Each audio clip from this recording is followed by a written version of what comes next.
Hello, everyone.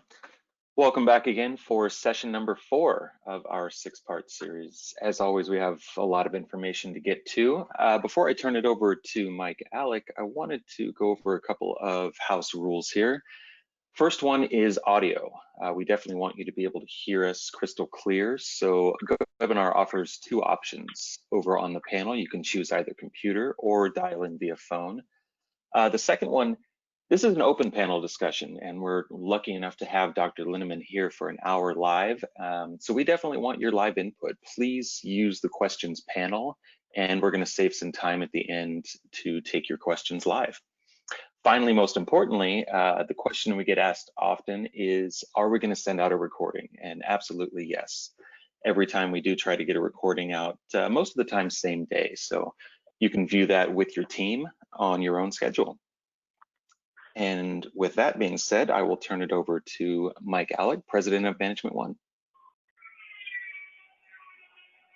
Excellent. All right, great. Well, thank you, Nico. Thank you. And thanks to all of you for joining us today. We have a really special kind of event today, and I'm privileged to welcome Dr. Linaman to our webinar. For those of you who don't know Management One, our purpose, the reason we exist, is to provide financial security for our people, our clients, and our affiliates. And our clients are, of course, as are most of you in the audience, independent retailers. You're the focus of why we exist.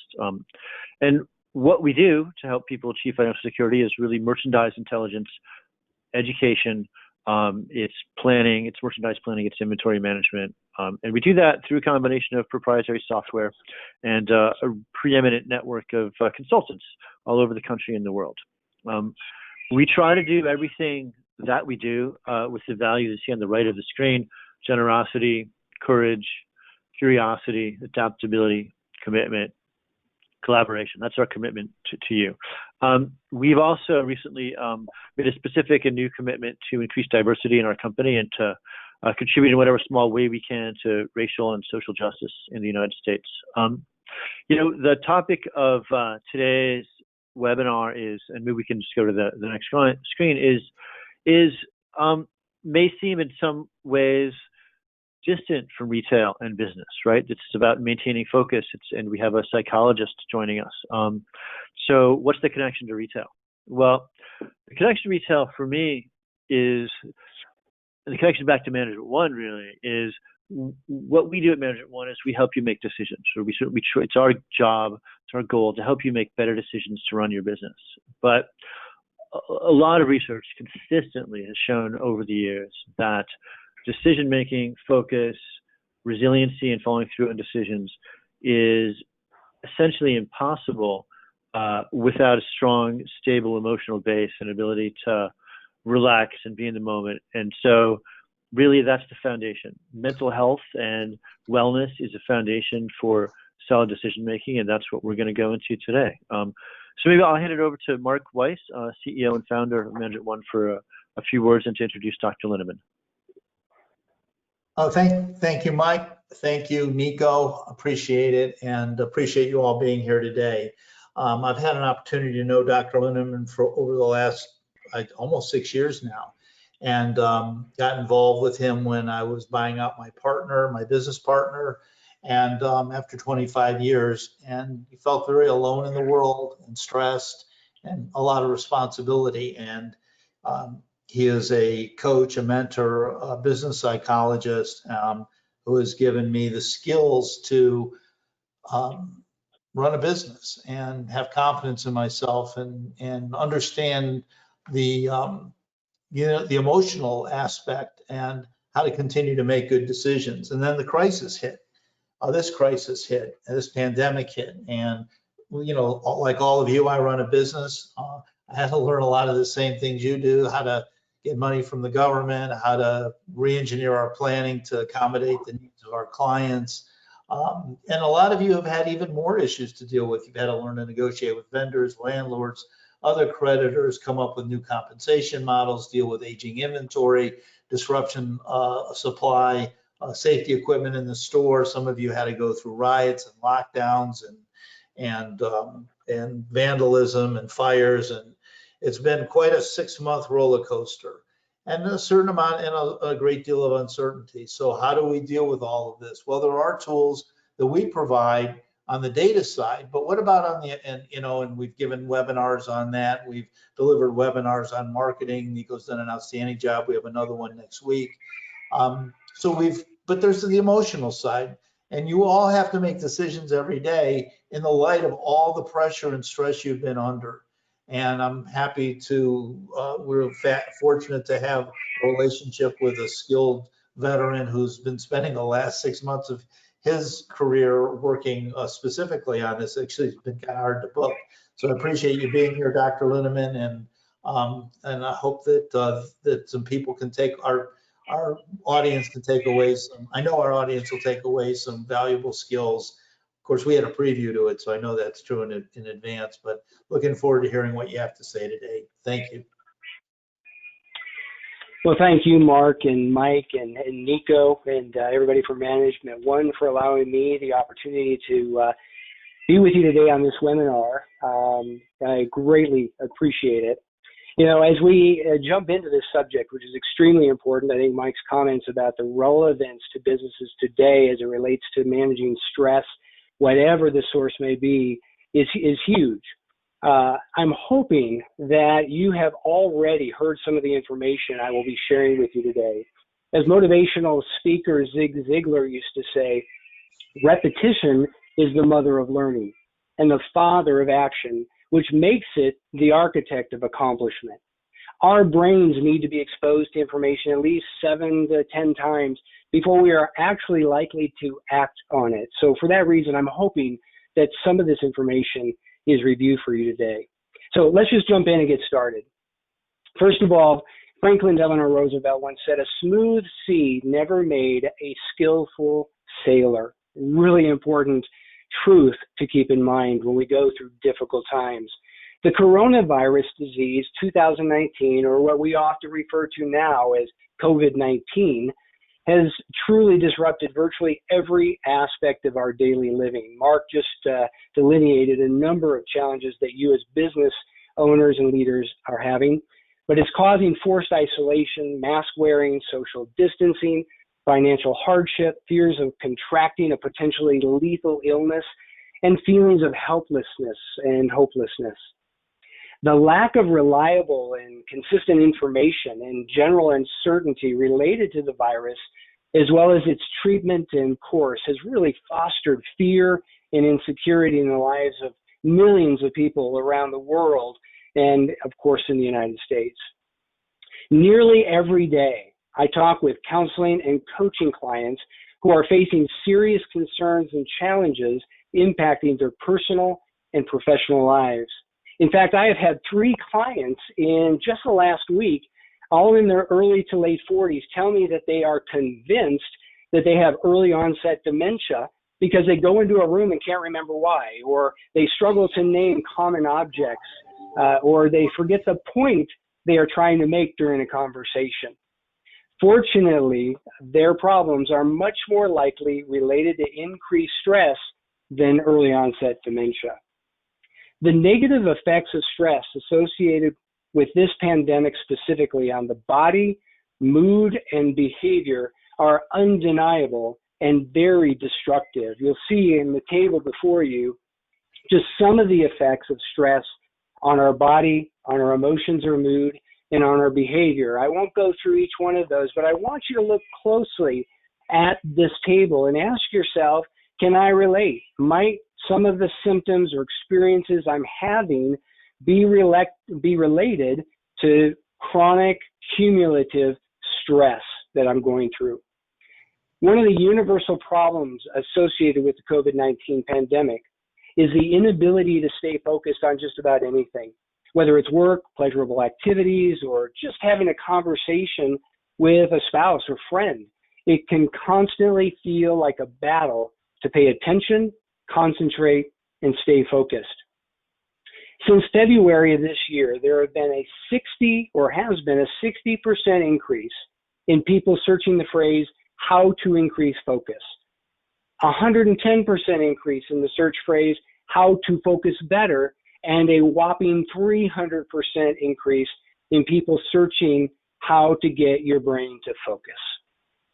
Despite the effort put forth by many people since mid-March of this year, the ability to focus isn't getting any easier, and in many cases, it's getting worse. Another common problem I see involves decision making. People are finding it more and more difficult to make decisions, or they are making impulsive or emotionally driven decisions. And keep in mind that emotionally driven decisions are those that we tend to live long enough to regret. Here is why it's difficult to maintain focus, concentration, attention, to engage in healthy, consistent decision making.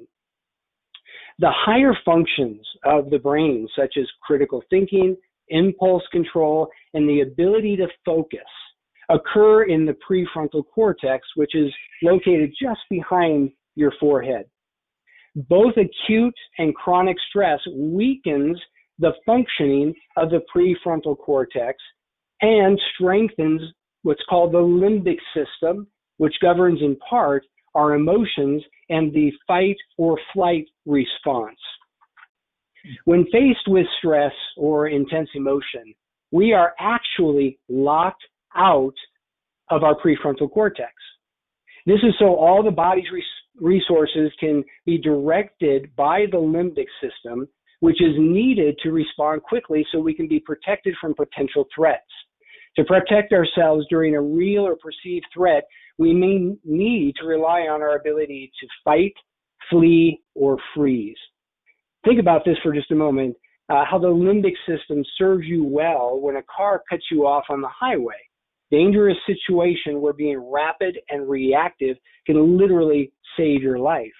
However, when you are trying to be rational and thoughtful in a situation of high stress, you need your prefrontal cortex, where executive functioning is, to help you out, but accessing it can be very difficult. Due to the ongoing nature of COVID-19's threat of physical, financial, political, or emotional harm, our ability to focus, concentrate, attend, and make decisions is greatly affected.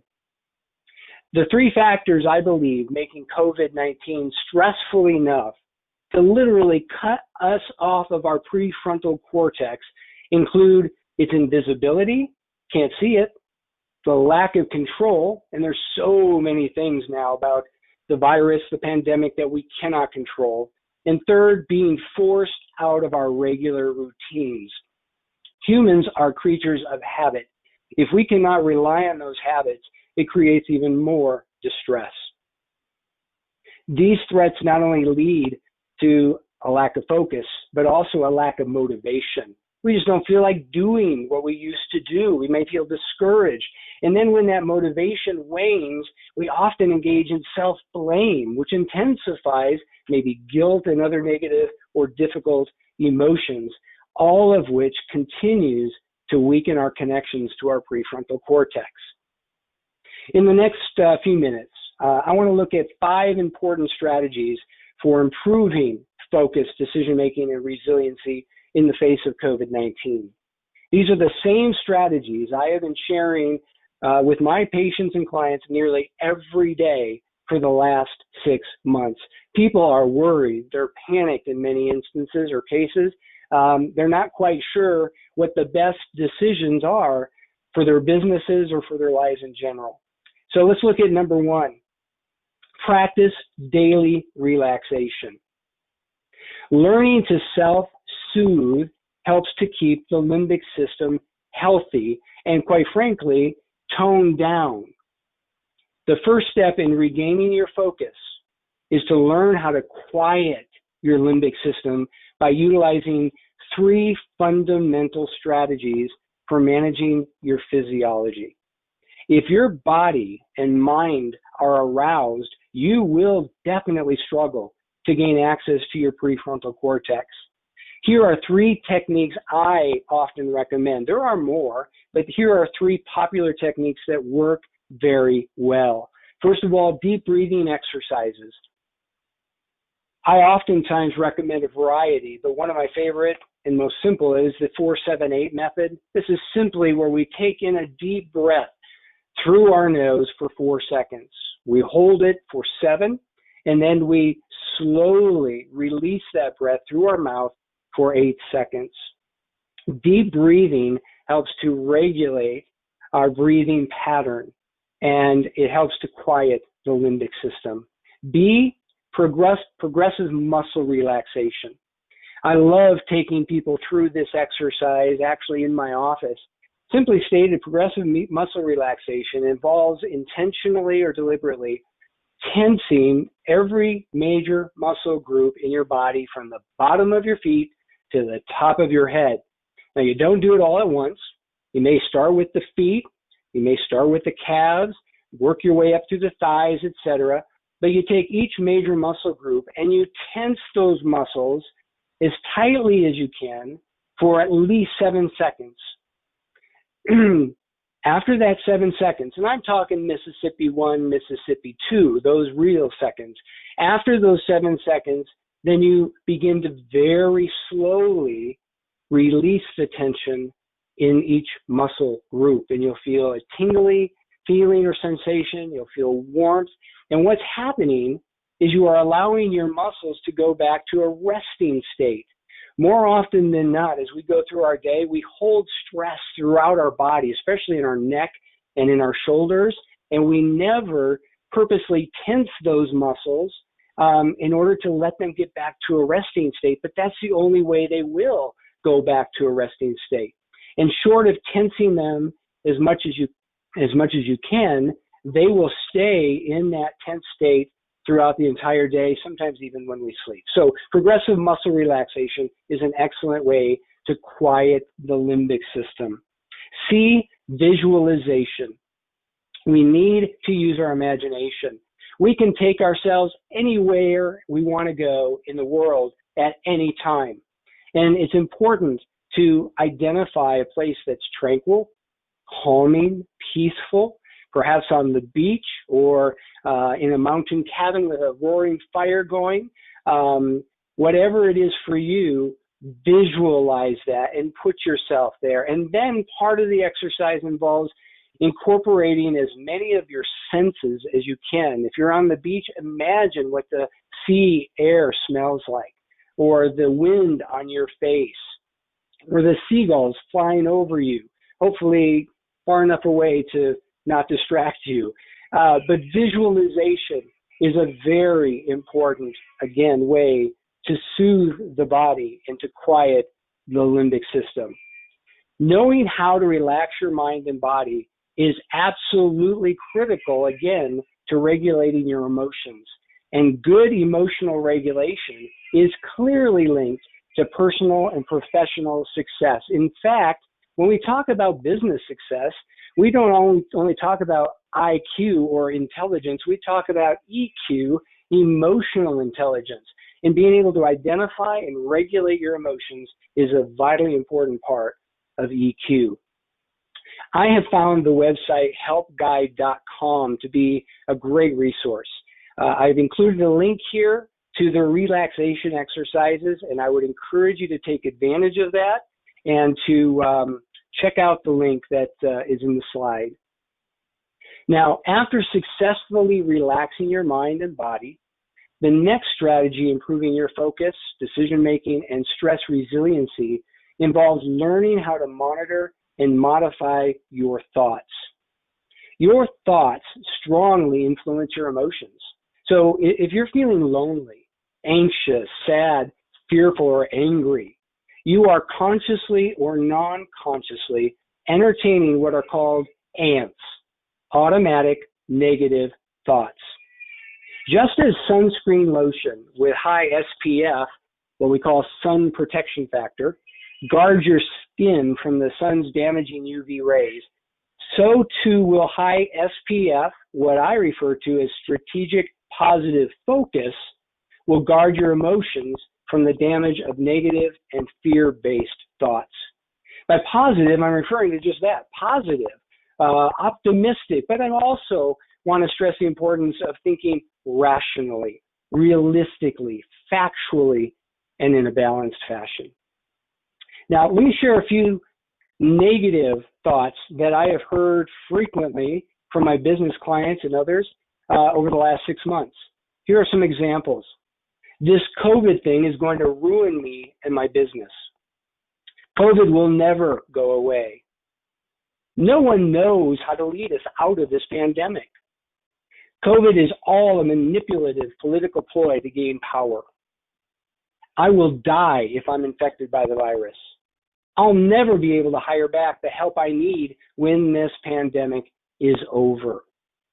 Notice how each of these thoughts represent extreme, or what we call all or nothing thinking. This is just one example of what we refer to as cognitive or thinking distortions. These kinds of distortions distress us. Now, notice how each of these can be turned around, modified, if you will, to be more positive, more balanced, realistic, and rational. This COVID thing is a real challenge, but I believe I can deal with it successfully. COVID-19 will be controlled with a vaccine before too long. Those in charge will eventually figure out how to lead us out of this pandemic. It seems like some may be using the pandemic for political gain. If I'm infected by the virus, there is a high likelihood I will recover well.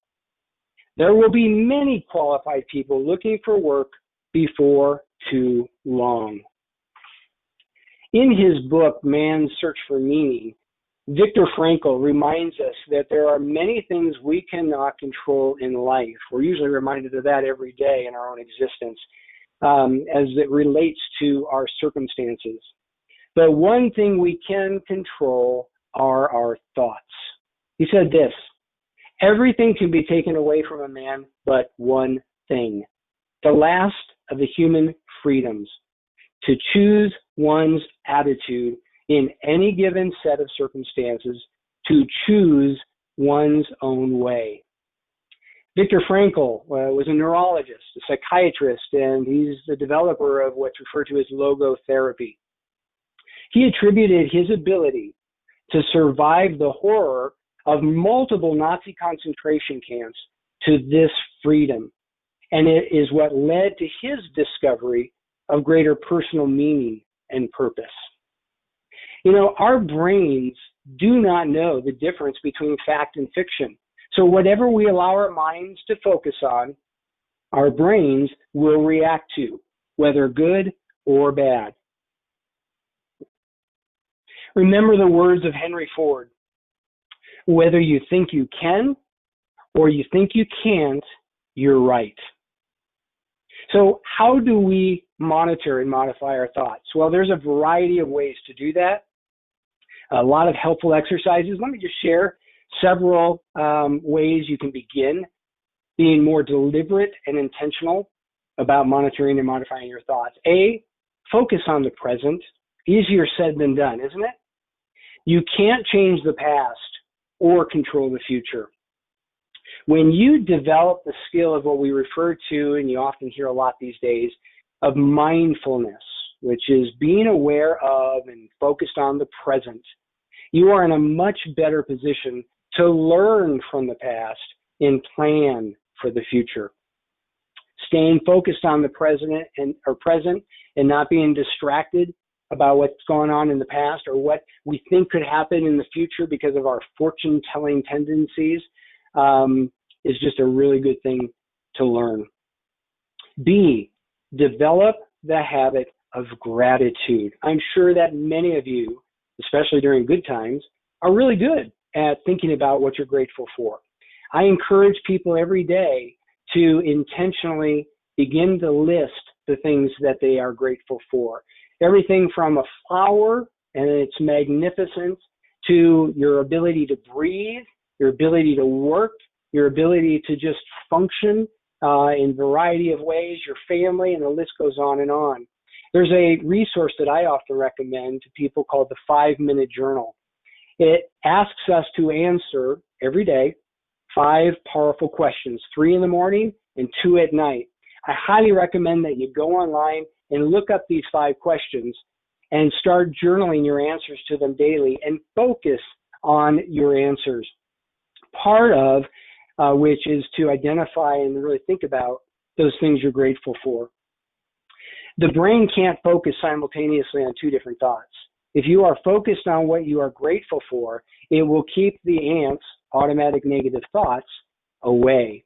Also keep this in mind. When we think about what we're grateful for, when we actually develop an attitude of gratitude, we change the biochemistry in the brain. It helps to soothe the limbic system, and it also releases endorphin and other neurotransmitters or hormones that are actually mood elevators. So developing the habit of gratitude is essential. C, learn to recognize distorted thinking. One cognitive distortion I already mentioned, it was all or nothing thinking. It's also called black and white thinking. We call it dichotomous thinking. But there are other common distortions that you really want to familiarize yourself with. Overgeneralization, magnification, jumping to conclusions, personalizing, and disqualifying the positive. D, another strategy for managing and monitoring your thoughts, includes managing your intake of information. I often recommend to people that they greatly reduce the amount of cable news, social media, and internet surfing to help give their mind a rest. We all have what's called a negativity bias that influences our over-interest in negative information.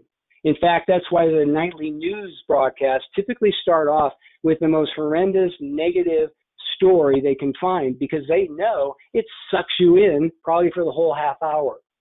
And then they want you to come back the next night. So what do? They end on a positive note. They want you to feel good, because that's the last thing you're likely to remember, not the first negative story you saw. And so that's how powerful that negativity bias is. So I urge you to give yourself permission to go on a news fast. Don't put the stuff in your mind. For one thing, we don't know how reliable it is oftentimes, but even then, it causes us to consciously and non-consciously process these thoughts over and over and over again, and we're not even aware of it. And what does that do? It strengthens the limbic system and shuts you out of your prefrontal cortex, or makes access more difficult. I've included another link here from healthline.com, and it's where you can find more information, really good information on how to monitor and modify your thoughts. So again, I strongly recommend that you take advantage of that link. The third strategy for improving your focus, decision-making, and resiliency is learning to put your imagination to work. Albert Einstein once said, imagination is more important than knowledge, for knowledge is limited to all we now know and understand, while imagination embraces the entire world and all there ever will be to know and understand. Do you know that humans are the only creatures on earth with an imagination? The ability to think about thinking, the ability to reflect, the ability to think or imagine the future. I frequently encourage people to put their imagination to work by creating a mental image of a positive future, a desired future. Almost everything ever created goes through two creations. There's the mental and the physical. By focusing on the quality of your mental creation, you will increase the likelihood and quality of the physical creation. Regularly make time to imagine a positive future for yourself and your business. Literally think about what you will be doing for enjoyment after this pandemic is over, or even before it's over. Consider the new and the creative ways your business will operate and thrive in 3, 6, or 12 months from now. Entertaining positive possibilities for your future helps to increase motivation and instill a greater sense of hopefulness. Why is hopefulness important? We all know it feels really good to be hopeful. But more importantly, or as importantly, hopefulness combats fear.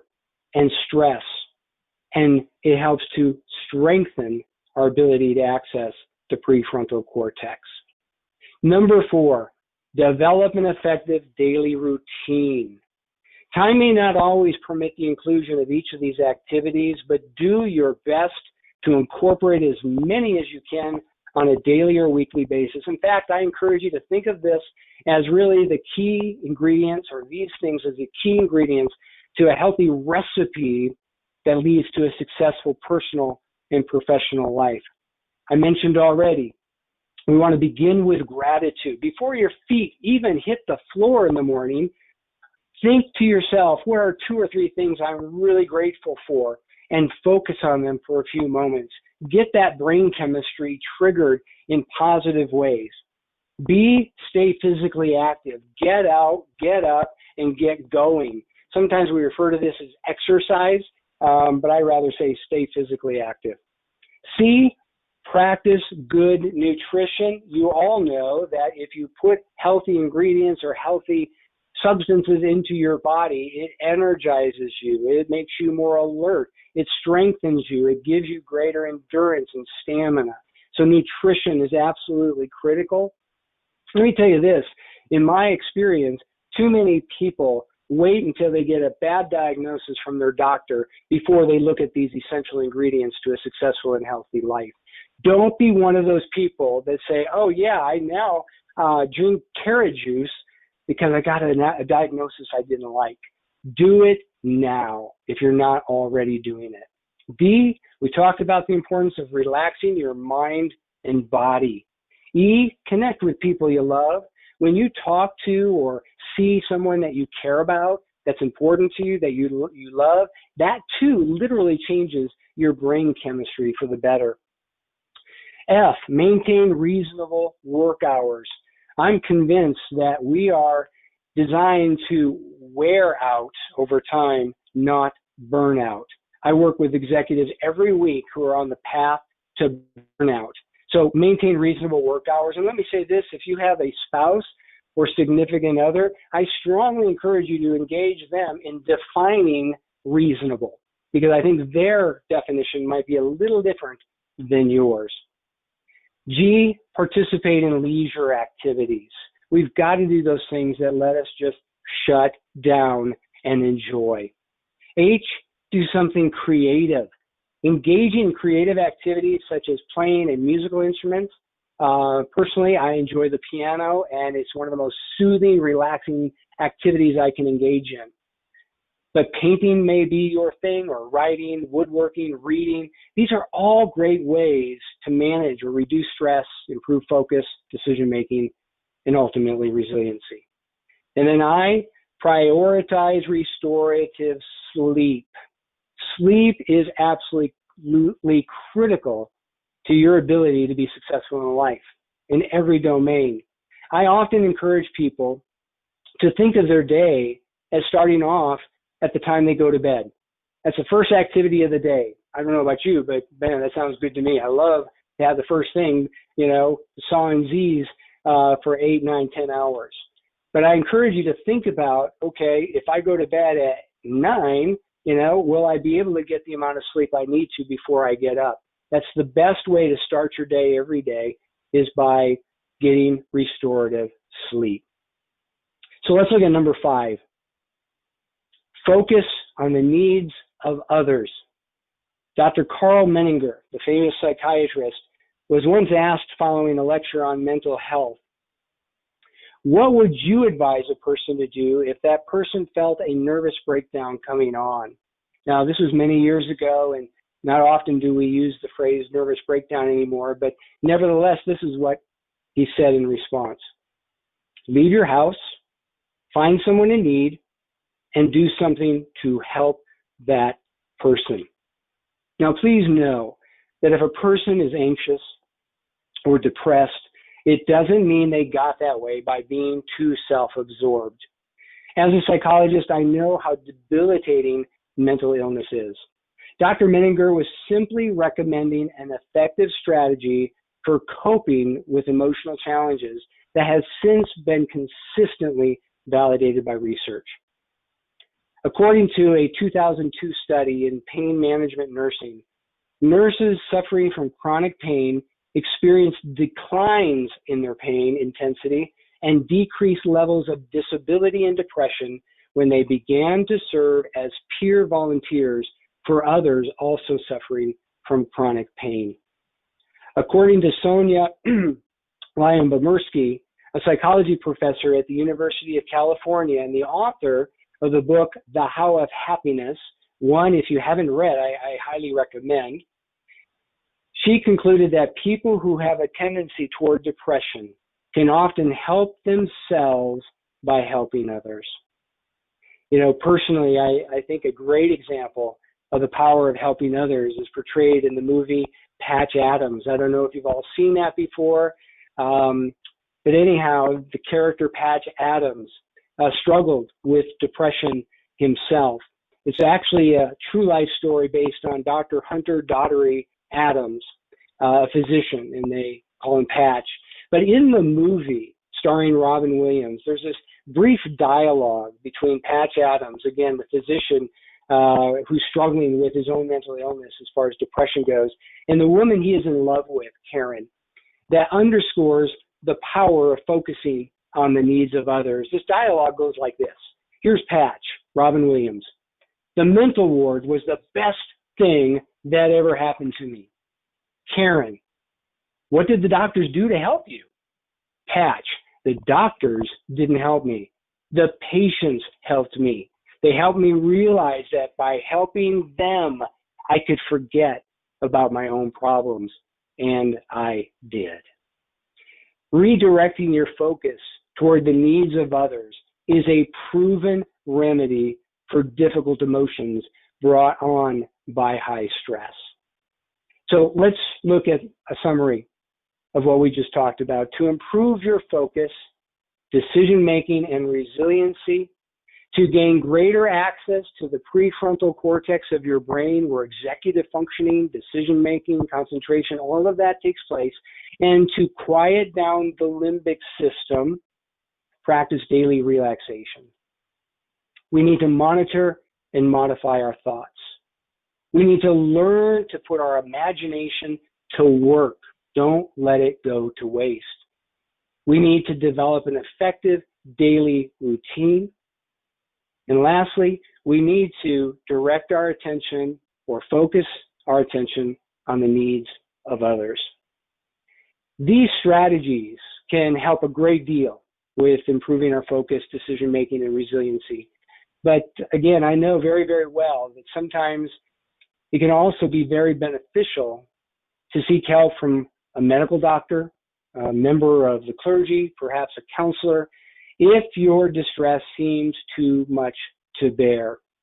You don't have to go it alone, and I strongly encourage you to keep that truth in mind. Lastly, I love this quote from Napoleon Hill. He says, "Every adversity, every failure, and every heartache carries with it the seed of an equivalent or greater benefit." That is one of those thoughts, I believe, truisms that we want to direct our attention to and think about as opposed to all the other kinds of thoughts we can engage in. Again, I want to thank you for the opportunity to talk with you today, and I trust you will all find success in navigating these incredibly challenging times. So, Mark, I'll turn it back to you. I believe we may have some time for questions and hopefully some good answers.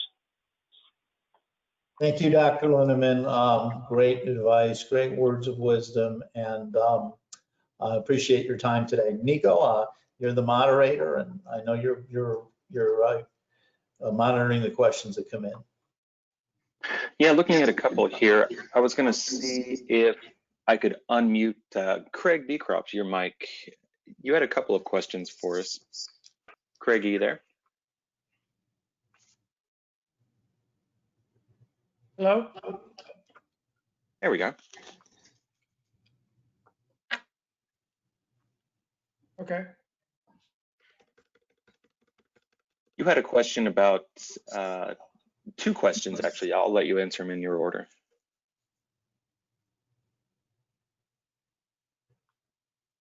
Nope, I don't think Craig's coming through. The first one Oh, was, I'm here. he was at, oh yeah, go ahead, ask your Oh, questions, I'm sorry. I please. thought he was going to ask me a question. No, not at all. No, I was just wondering your position on Ambien. Ambien. Sleep deprivation is very, very serious. And sometimes in certain cases, it's imperative to rely upon medication that can help a person get back into their regular biorhythms so that they can sleep again and not struggle with insomnia. My recommendation typically is to recommend OTC, over-the-counter help aids first, as well as a lot of other natural things like exercise, etc.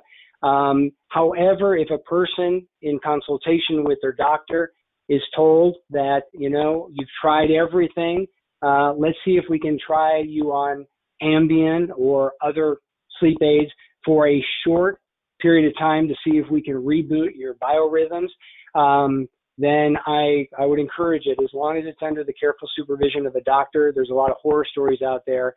They don't all apply, of course, but it can be pretty scary with regard to the dependency factor and also adverse side effects for some people, especially those who may not take it as prescribed. So those are some of my thoughts about Ambien in particular and prescription medications for sleep in general. Thank you. Mm-hmm. And we also had a comment from one of our affiliates, Lonnie Tucker. She was asking about many people in the country are also dealing with grief in addition to stress. Is there any way to adjust these to fit grief, or do they fit into the same box? Well, they all fit into the same box. I work with people who have suffered very significant losses, and with loss comes grief. And so you can apply everything we talked about today when it comes to trying to cope with and overcome grief. But there are some other things, and I believe it's really important to talk openly about your grief with someone that you trust, someone that's a good listener. I think it's really important to share your thoughts, those thoughts that may produce guilt, shame, remorse, regret. And then it's also important to label the emotions that you feel. Don't just share your thoughts.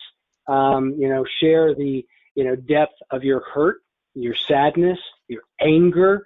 Expressing those emotions as frequently as possible is good. Journaling in general, not just your the things that you're grateful for, but journaling. We call it expressive writing.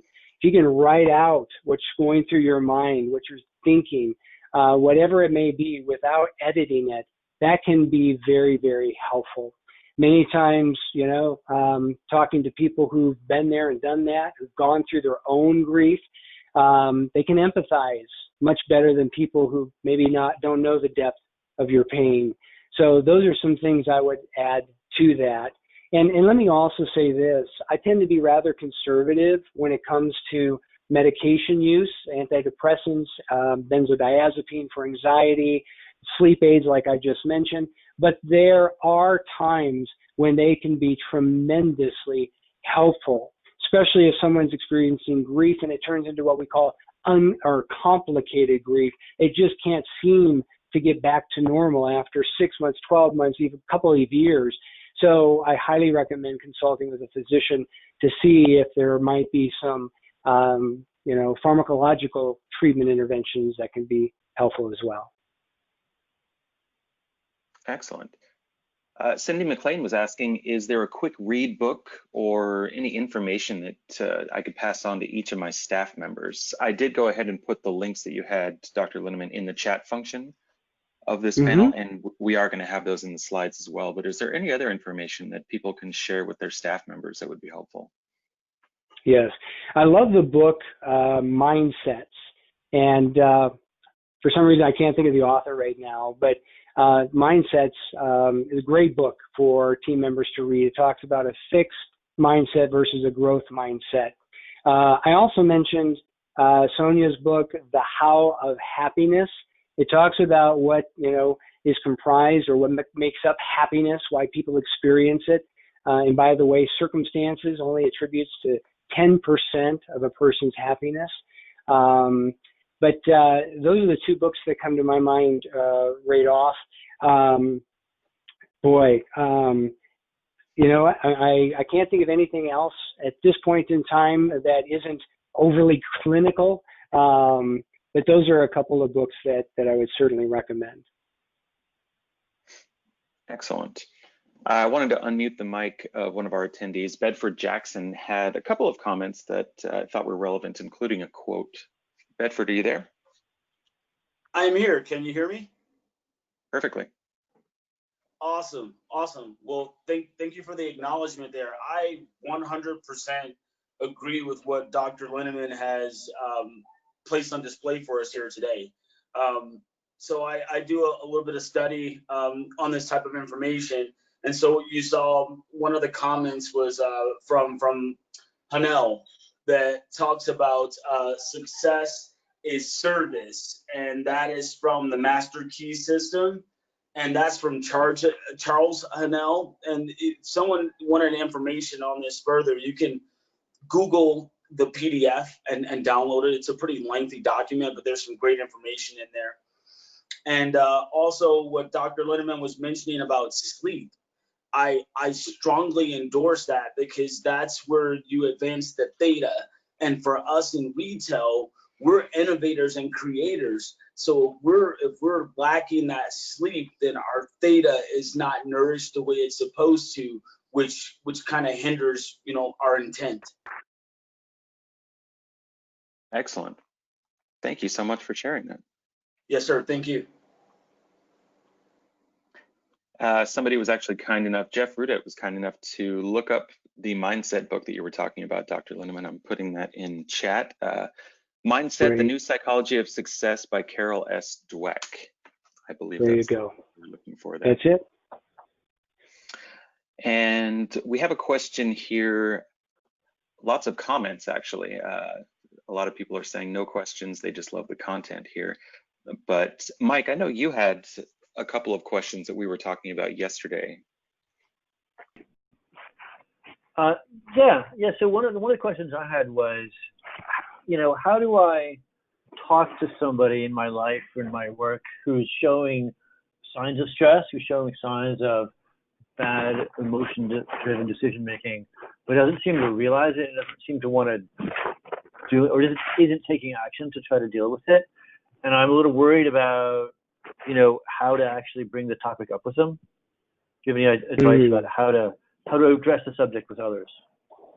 Yes, great question, Mike. And I tell you, anybody who's willing to, you know, share observations with someone they know, whether they're maybe a subordinate or a friend or coworker or whomever, I tell you, I would hope that they would appreciate having been given those observations. But my recommendation is to be direct, be open, and be honest, and say, objectively share your observation. This is what I've noticed behaviorally. You know, I noticed that, you know, you don't have that bounce in your step I often see. You're showing up to our appointments or to get-togethers late. You know, you seem, you know, at times I see you seem a little edgy. Now those are subjective, but perhaps you can come up with some very specific behaviors that you can objectively observe. And the important thing I'm trying to point out here is that when we share feedback with others, we want to share observations as opposed to evaluations or judgments. Like, why are you down so much? Why are you so grumpy? You know, what's going on at home? Do you have problems? That's not the approach to take. So open, honest, and direct description of observations rather than observations and judgments, and then asking open-ended questions. Is that something you'd like to talk about, or will you, you know, share with me what's on your mind? Give them an opportunity to comment on it. And, you know, it really depends on the relationship too. If this is a subordinate and perhaps their stress is impacting their job performance, you gotta get, you know, down to the nitty-gritty and say, you know, here are some things I'm noticing that seems to be impairing your job performance. So I'd like to talk with you more, but more importantly than that, I'd like to hear from you. So invite them to engage in dialogue without judgment, criticism, or ridicule. And they may not take you up on it. They may dismiss your observations, but quite frankly, it's a very responsible thing when you see something like that to do something. That's great. We have Thank one you. comment that Victor Rosenberg wanted to share with us. Victor, are you there? I am. Can you hear me? We can. Okay.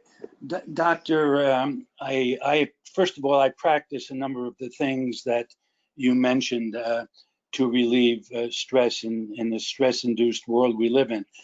Many years ago, I received advice from a mentor I had that have been very helpful to me, and I give this advice to my children and the other people in my life. And those three words are very simple: control the controllables.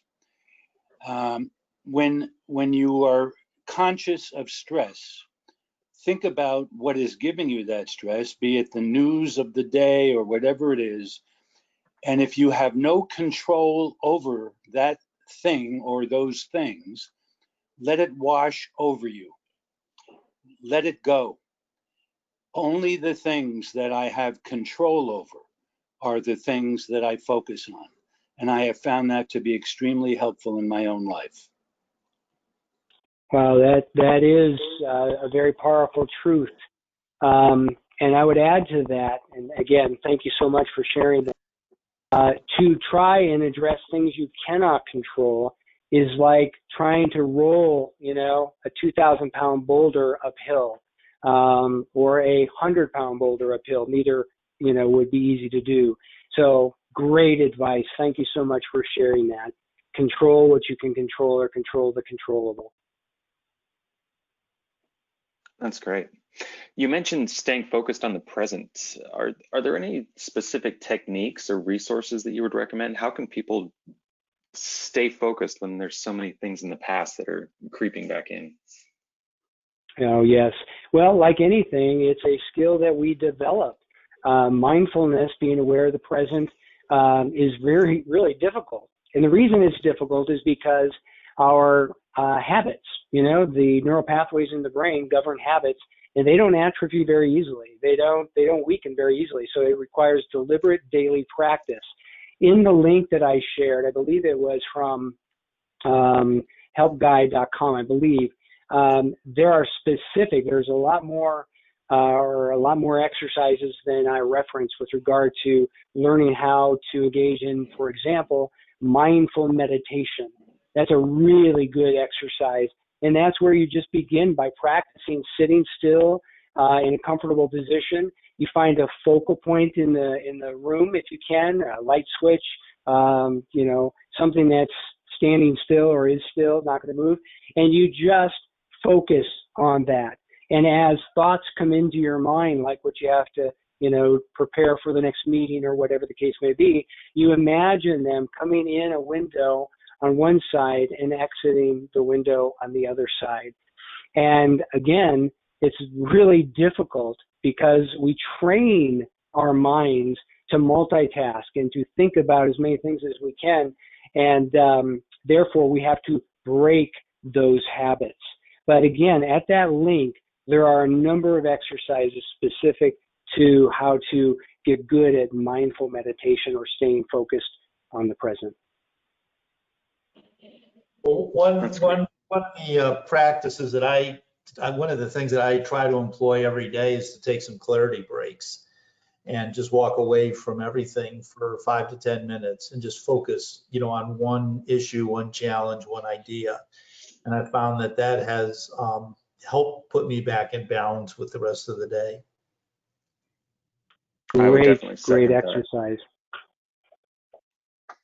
I also know many of you are dealing with, we've talked a lot about the acceleration of change and how to accomplish it. And a lot of you have done just an astonishing job of changing your businesses and pivoting. But another good book to read is Switch by Chip and Dan Heath. Some of the stories are a little outdated, but there's some really great, there's the process that they talk about is 3-step process is really good. And it really talks about your emotional capacity to get things done and give some additional skills to work with that. I also think nourishing your mind with positiveness, books, and the doctor talked about, tapes, or anything that keeps you focused on what you can achieve and not about what you can't achieve. And I know, and I'm speaking, and I'll be vulnerable here, I'll speak personally. I'm the first person to criticize myself and my failures and what I haven't done. And one of the things I learned from Dr. Linaman was to really focus on the things I have accomplished and done. And it really does change your outlook and your way of thinking. Many of you are leaders in your businesses and your communities, and people depend on you. And so it's an awesome responsibility, and I'm hopeful that the things that we learned today you can carry forward. Absolutely. I wanted to remind everybody as well, the links that Dr. Linaman is referring to are in the chat window right now, and they will be also included in the downloadable PDF that we send out. One of the comments that our attendee, Jan Haglund, put in there in reference to what you were talking about before, Dr. Linaman, with the early onset dementia, she said, "Thanks, I thought I was going out of my mind. I'm glad help is on the way." And I can totally agree with that. There have been plenty of times when I walk into a room and I just completely forget why I walked in there. And it's good to know that that's not a product of anything long-term, hopefully. That's right. The final question actually here, again, from Mike yesterday: how do I know when I or somebody else needs professional help or medication? How do we know when to come to somebody like you, doctor? Well, one indicator is related to the feedback that those closest to you may be giving to you. If a partner or a spouse, gives you feedback, hopefully, observational feedback and not evaluative feedback, saying, you don't seem yourself, you seem down, your routine has changed dramatically. That's a good indicator. I think, too, that if you take those clarity breaks or you take time out to evaluate or assess, how am I doing today compared to 2 weeks ago, 2 months ago, 6 months ago, a year ago, and you can try to objectively evaluate that. And no matter what you've done, no matter what you've tried, just doesn't seem to help. Or let me say this, perhaps you've tried and then stopped certain things. When we're depressed or distressed, motivation goes out the window, energy goes out the window. And so when I meet with clients who, finally said, I'm going to get some help, and they come in, I'm tempted at times, or at least I used to be, to say, oh, okay, well, if you're depressed, just do this, this, this, this, and this. And then they look at me and say, yeah, right. I can barely get out of bed or out of my chair, or when I go to work, I can't wait to get home. I don't think that's going to happen. So you got to respect that and start off slow. But if you find that your motivation is waning for a period of time, 2 weeks or more, you're angry, irritable, agitated, snippy, you're just not yourself, that's probably a really good time to reach out to somebody, especially that knows you, or a professional, and say, you know what, I'd like to be more formally evaluated or assessed to see if there's something else I can do beyond what I've attempted. That's great. We have a lot of comments in here. No more direct questions. A lot of comments of folks just saying what wonderful insight this was and how helpful it was. So we definitely appreciate your time here, Dr. Linaman. We did include your email address up on screen. If folks couldn't get a chance to put a question out there, you were generous enough to put your email address as well. Well, it's been my pleasure, Nico. I love the topic, and I trust and I challenge the people today to pick one thing that you've learned today and start with that. Get good at doing that one thing, and you'll be amazed at the difference it can make. Absolutely. And I wanted to remind folks again, session number 5, next week, we're going to be getting into another topic that's a little bit out of the wheelhouse for Management 1, but extremely important for retailers to get into, and that is marketing. How to avoid wasting your money. There's so many different channels available and lots of ways that people can inefficiently spend money. So how can we do that efficiently and really connect with the audience? So We're going to be sending out a link to folks in your email to register for that next week. I wanted to thank Dr. Linaman again. Special thanks also to Mark and Mike for donating your time with us and all the attendees today. I think this was a great session. Excellent. Thank you, Nico. And Dr. Linaman once again. You bet. Thank you.